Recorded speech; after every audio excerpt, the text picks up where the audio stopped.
Y tiempo para hablar en este ratito con Eduardo Reguera, escritor y autor del libro El secreter de una dama de Vegeta. ¿Qué tal? ¿Cómo estamos? Buenos días, muy bien. ¿Y tú? ¿Bien? Bien, encantado de poder hablar de libros, de historias curiosas sobre todo, porque esto me llegaba a través de una compañera de prensa. Me decía, oye, ¿tú habías visto esto? Y digo, pues mira, no lo había visto. Una publicación que salía, si no me equivoco, no sé si era en Canarias 7 o en la provincia, donde Eduardo contaba la historia que había detrás de este libro, El secreter de una dama de Vegeta, y uno de los titulares que encontramos en el mismo es una historia sacada de la basura. Cuéntanos. Sí, bueno, el secreter de una dama de Vegeta, una historia rescatada de la basura, surgió en 2021 porque caminaba por la calle Juan de Quesada, en Vegeta, y me encontré junto a un cubo de basura una caja de tea, una caja de estas de madera, que me llamó la atención y bueno, yo la abrí y me di cuenta de que estaba llena de muchos papeles viejos, de objetos, de cuadernos. Entonces, guiado quizás por una corazonada, me los llevé a mi casa. Y bueno, lo saqué en el suelo de la azotea y estuve viendo qué era todo aquello y me di cuenta que era el archivo de una mujer que se llamaba Ángela Bettencourt Montes de Oca, que una mujer nacida a mediados del siglo XIX, en 1862, y que murió en 1942. Y que poquito antes de fallecer, ella cogió todos sus papeles, todos los papeles que había generado a lo largo de su vida y los metió en esta caja de tea, creando una cápsula del tiempo que 80 años después encontraría yo. La verdad es que la historia es tremenda, porque claro, como dices tú, tienes una corazonada, ves algo que te llama la atención y te encuentras con ese, entiendo, ese regalo, porque al final no deja de ser un regalo que luego tienes que armar y tienes que reorganizar para convertirlo en la historia que podemos leer, ¿no?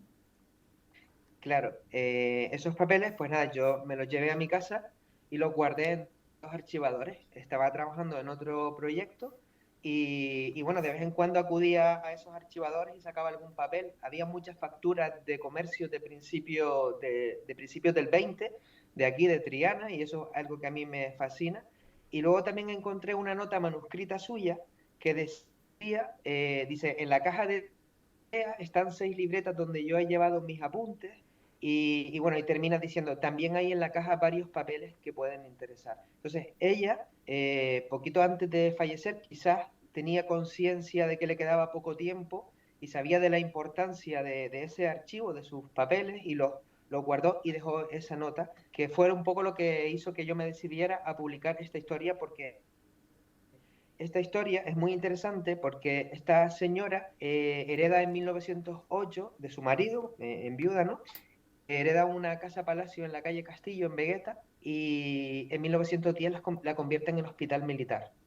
Entonces, ella es una dama de la burguesía, hija de Francisco Bettencourt López, un comerciante muy conocido de terror del siglo XIX, y ella pues vive de las rentas eh, y entonces y le gusta mucho vivir en hoteles. En sus papeles hay muchas facturas de hoteles, de en Los Frailes, Mm. del Towers.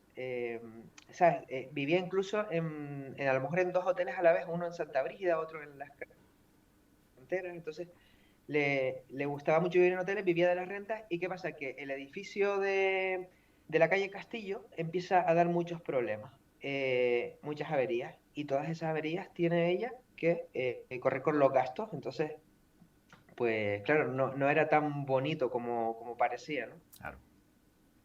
¿Cómo organizas la historia y qué nos encontramos en el libro para poder comprender todo lo que hay en ese hallazgo que tenías la fortuna de encontrar? Vale, pues el libro, para el libro, porque había miles de papeles, claro, yo no sabía si la historia que encerraba esos papeles interesante, ¿no? Pero claro, entonces decidí pues ponerme a transcribir, a leer, primero a leer todo, a separar papeles, a agrupar. Entonces me di cuenta de que sí, que había una historia muy interesante. Entonces seleccioné unos 400 documentos que son los que cuentan la historia, su historia personal y la historia del hospital militar. Son principalmente papeles, cartas que escribe a sus hijos, pero también a cartas a políticos de la época, a militares, siempre intentando resolver todos esos problemas que hay con el edificio, ¿no? Y bueno, el libro lo tengo aquí. esta fotografía de la cubierta Mm. no estaba en la caja, pero Juan Gómez Pamo y Guerra del Río, bibliotecario del Museo Canario, cuando le conté a mi hallazgo, me dijo que él tenía fotos de esta señora y bueno, me dio esta fotografía y dos más que hay en el libro. Entonces, el libro es un libro a todo color en el que aparecen no solo la transcripción de los documentos, sino también fotografías de los documentos, porque quería un poco transmitir al lector pues esa sensación de haber encontrado los papeles, ¿no? Y también están en la guarda de la cubierta todas las tarjetas de visita de las personas con las que se relacionaba. Claro, Eduardo, una vez que tú encuentras este libro en la basura y ves estas imágenes, ¿qué sientes al ver la cara de esa persona de la que tanto has leído para poder armar el libro?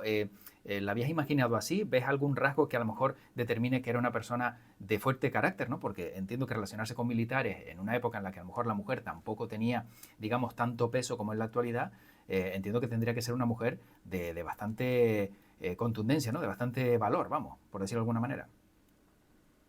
Sí, ella, claro, como te dije antes, se queda viuda en 1908. Entonces, claro, no le queda más remedio que, bueno, alquilar el edificio, pero a ella no le tiembla el pulso porque se enfrenta con todos esos problemas, afronta todos esos problemas y la verdad que los resuelve bastante bien, o lo intenta por lo menos, ¿no? Pero que no se achica, ¿no? Y bueno, respecto a la fotografía, es verdad que en el archivo sí estaba su pasaporte del año 30 y había una foto tamaño carnet en la que ella ya parecía un poco ya mayor, ¿no? Con el típico gorro ese como de los años 30, ¿no? Sí. Así. Sí.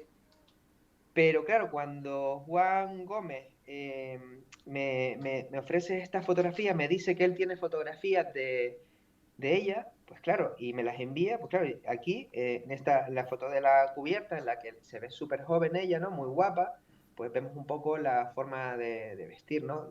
De una dama de la burguesía canaria, ¿no? Del siglo XIX. ¿Has sabido quién tiró toda esa documentación a la basura? ¿Te ha llegado esa información de cómo algo que era tan valioso, o entre comillas, tú le has dado ese valor, alguien se deshace de ello? Bueno, yo contacté con bisnietos, hay bisnietos y tataranietos, ¿no? Y antes de emprender el proyecto, sí hablé con uno de ellos, lo localicé, un poco para ver qué había pasado. Entonces él me dio permiso, ¿sabes? Me dijo que no había problema con publicar todo eso. Y bueno, ya luego, una vez publicado el libro, pues sí, he hablado con varios familiares y bueno, la verdad que no se sabe a ciencia cierta. Sí es verdad que hay una casa que era la casa donde ella vivía, que no sé si es que la han vendido o algo así. Y bueno, los papeles fueron a parar a la basura y yo la verdad que tuve mucha suerte porque si ves todos esos papeles, pues claro, parece como basura, ¿no? Realmente, ¿no? Porque son papeles viejos, pero a veces hay que tener esa sensibilidad, ¿no? De decir, ¿qué es esto, ¿no? ¿Qué hay aquí? Y bueno, la familia la verdad que está muy agradecida porque les he facilitado bastante la tarea. He recuperado la historia de su bisabuela y la he convertido en un libro y también ellos ahora la podrán leer cómodamente, no enfrentándose a la terrorífica caligrafía que ella tenía, pues era bastante difícil de leer y tuve que un poco aprender, ¿no? Claro, qué curioso ese detalle también, porque, claro, uno piensa a día de hoy que todo prácticamente lo hacemos con el ordenador, antes todo se escribía a mano y te enfrentas también, como dices, a personas que tenían su manera de escribir, que ellos entendían, pero que en tu caso has tenido que aprender, que yo no sé si en algún momento te desesperaste a la hora de poder traducir algo que, bueno, escrito en nuestro idioma, te resultaba completamente ilógico de entender. Bueno, había una cosa que ella, O, las O's las hacía como si fueran As, ¿sabes? Oh, Como si fueran... Entonces, claro, eso me di cuenta pronto, y entonces gracias a eso, pero sí, habían algunas palabras o expresiones curiosas, como de la época, ¿no? Por ejemplo, T lo escribía, creo que como se escribe en francés, que es THE, lo escribía así, para tomar el té. lo escribí así, Ajá. ¿sabes?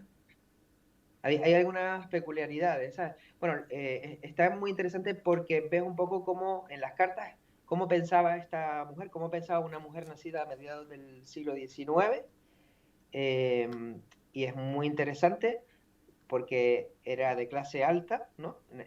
Muy religiosa también, y entonces ves un poco, también hay una cosa una anécdota, que, bueno, ella está en Madrid y quiere regresar a Gran Canaria, ella mayor, tendrá unos 70 y pocos años, y claro, ella dice que quiere regresar, pero no quiere regresar sola, y hay alguien que se ofrece a acompañarla a Gran Canaria en el vapor, pero ¿qué pasa? Que el hombre viaja en segunda clase y ella no quiere, Claro. ella quiere viajar en primera.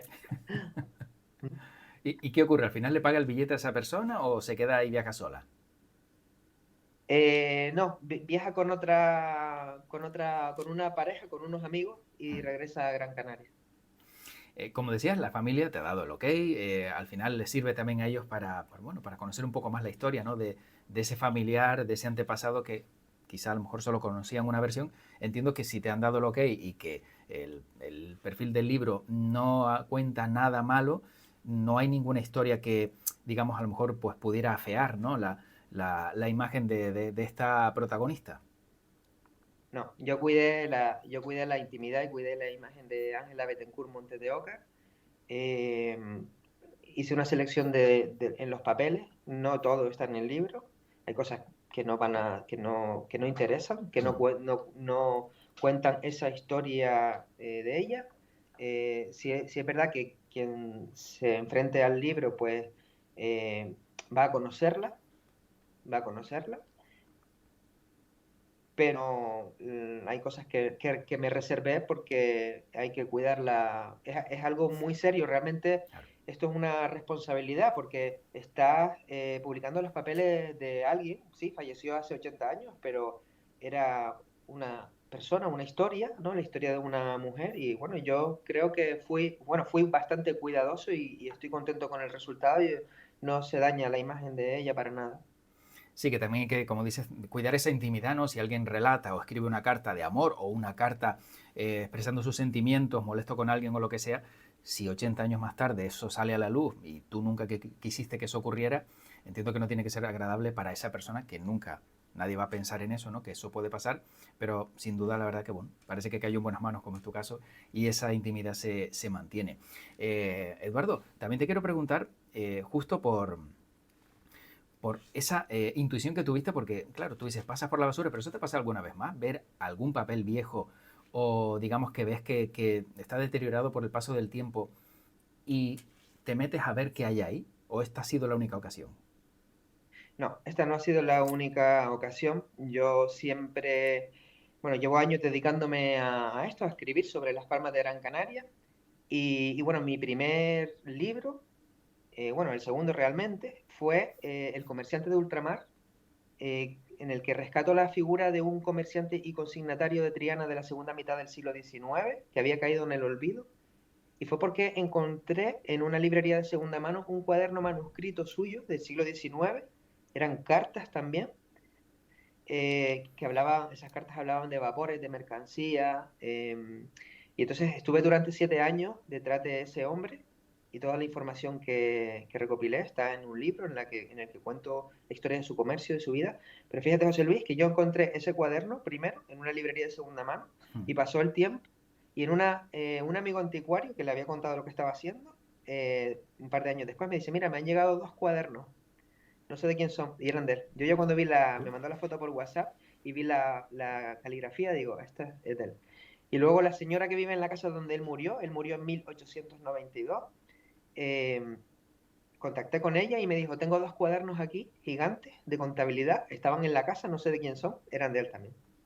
Se me fue poniendo todo en el camino. Y bueno, Claro. y para que veas que al final la historia de Ángela Bettencourt Montes de Oca, el secretario de una dama de Vega, se cruza con la historia del comerciante de ultramar porque esta mujer, Ángela Bettencourt, era amiga de la mujer de Roque Hidalgo, así se llamaba el comerciante, y en los papeles de Ángela Bettencourt aparece el, el nombre de la mujer, eran amigas, y en los cuadernos de Roque Hidalgo aparece Ángela Bettencourt también. Bueno, Realmente no es, se cruzan las dos historias, es increíble. Pero bueno, realmente si lo analizamos no es tan raro porque la ciudad a finales del 19 era una ciudad pequeña, que podría rondar los 20.000 habitantes, y ellos vivían relativamente cerca y es normal que se relacionaran porque eran de la misma clase social.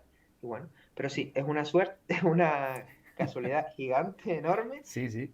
que yo, 130 años después, pues me haya dado cuenta de que estas dos historias que se me pusieron en el camino de distinta manera, pues se crucen.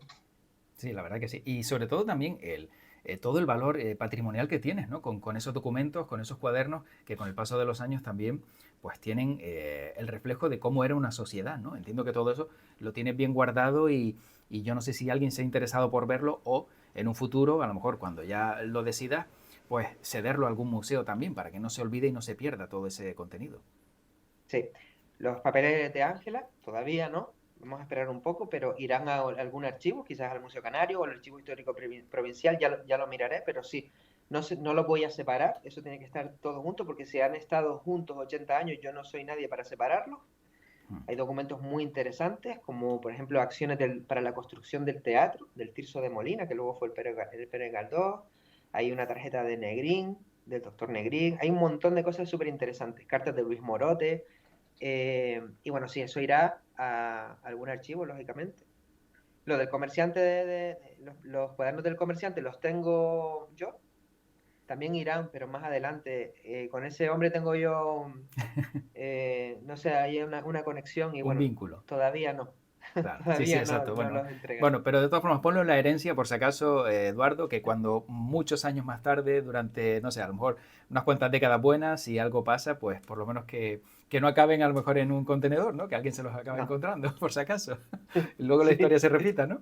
¿Te sí, sí, sí, imaginas? es verdad. Bueno, para acabar, sí me gustaría también preguntarte, porque como bien has dicho, ¿no? Tienes bastantes libros, Las aventuras del capitán Hermes Norton, si no me equivoco, también El Sí. tesoro de Van der Does. De todos ellos, de todos los que tienes, de cuál te sientes más, digamos, más orgulloso? Bueno, hasta ahora he publicado 6 libros. También he publicado como editor Retazos de Memoria de Ángel González Toreste, que fue el primer libro que publico que no es mío.